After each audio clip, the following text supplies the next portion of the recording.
Berserk is a Japanese manga series written and illustrated by the legendary and fantastic artist Kentaro Miura.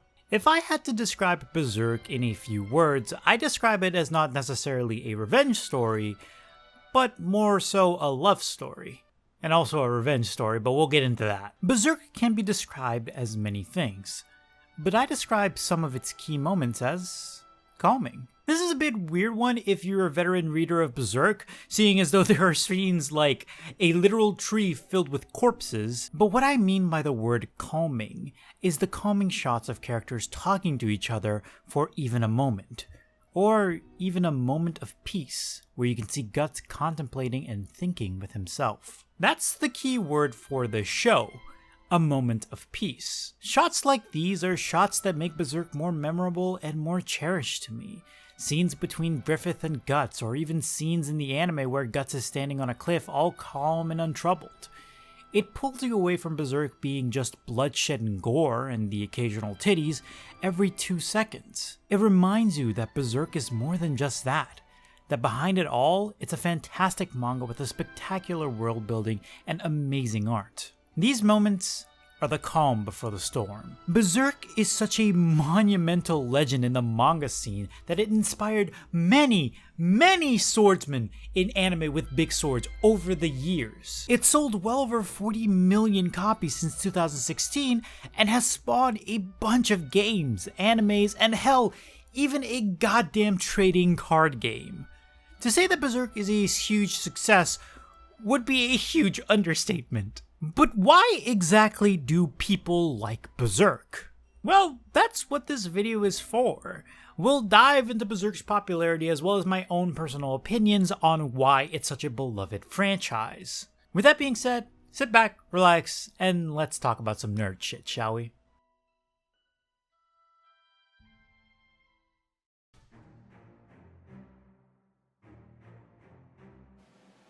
The story of Berserk starts off with a few mercenaries finding a tree filled with corpses and a baby still attached to its mother by its umbilical cord.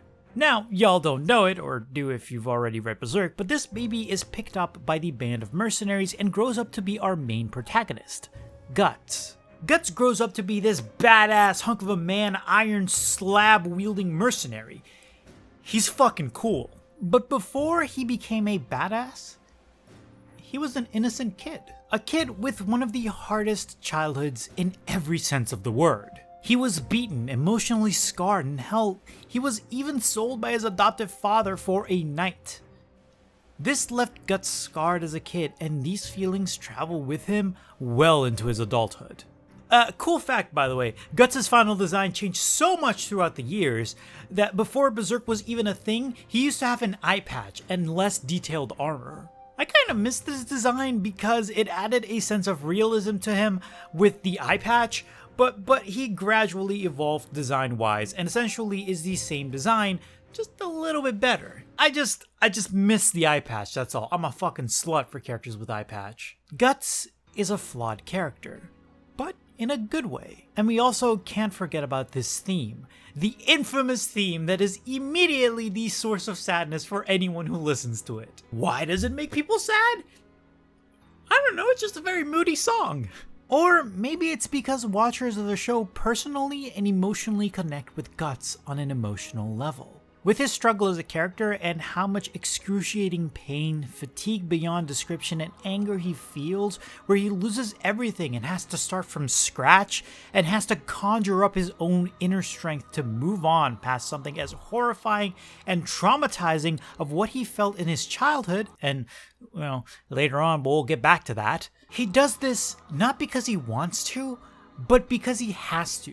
For Casca and for his friends that perished while all being sacrificed by Griffith, who became the member of the God Hand. Guts has a sense of morality to him, killing not because he likes it, but because it brings him closer to his goal. A lot of characters in Berserk have their own flaws that impacts the character in major or minor ways and makes them a lot more unique.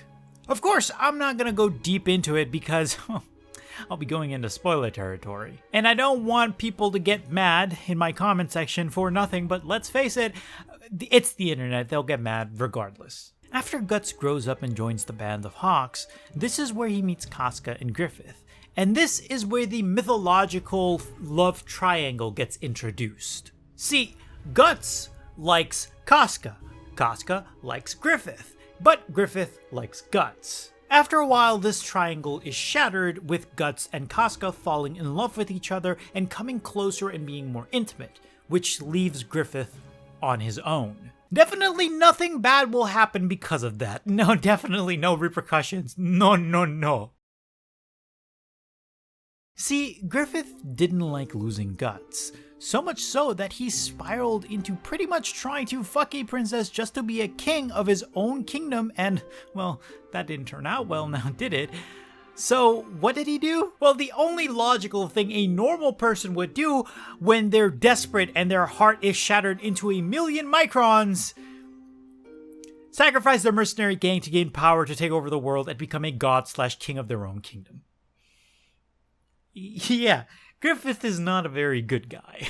Not gonna lie, Griffith, killing all your friends and leaving two barely alive only to suffer lifelong trauma is a kind of a dick move. This is where the origin story I was talking about a while ago comes into play. What I mean by this is that Guts vowed revenge against Griffith for pretty much Casca in front of him and making her a brainless zombie. Oh yeah, and for taking Guts' arms and giving him a brand that makes demons and other unholy things follow him and fight him till he's dead. But the raping is a pretty good revenge reason. Rewatching episode 24 of the anime, I felt like it became somewhat more creepier as the years went by. The whole episode felt creepy and filled with dread, which is understandable if you remember that we are watching Berserk. But after the whole incident, Guts starts to become the man that we know him as today. You do a Google search and you'll find tons of pictures of Guts looking evil as fuck. But after this, we have a long way to the current chapter to discuss. But I don't want to bore you with the details, and instead tell you that Griffith got his wish and gained his own kingdom called Falconia. I'm just called Falconia. Falconia is a beautifully constructed empire that is essentially a utopia for humanity and serves as a sort of safe haven for all of humanity. Falconia is too large and majestic in nature to be within the scope of human construction, so most of you already know where I'm going with this. With Griffith becoming the fifth member of the God Hand, the goal of the God Hand is to not only bring chaos, but also bring a high influx of negativity, concentrated energy at these camps for Griffith's incarnation ceremony. A lot of big words, I know, but believe me, it makes sense. This ceremony is what allowed trolls to cross over from the Qliphoth into Enoch. Also, these trolls, yeah, nasty motherfuckers. If you think trolls in media were already gross, just wait until you read Berserk and what they did. You just don't want to know how trolls breed. It's nightmare inducing. Like I said before, Falconia is ruled by Griffith, who is essentially a false messiah to these people without them knowing. All of humanity wished for a savior that will save them from the plague and despair that resides within the refugee camps of Albion. They were wishing for their savior, the Falcon of Light, who is Griffith. Definitely nothing bad will happen to them. Oh no, no, no.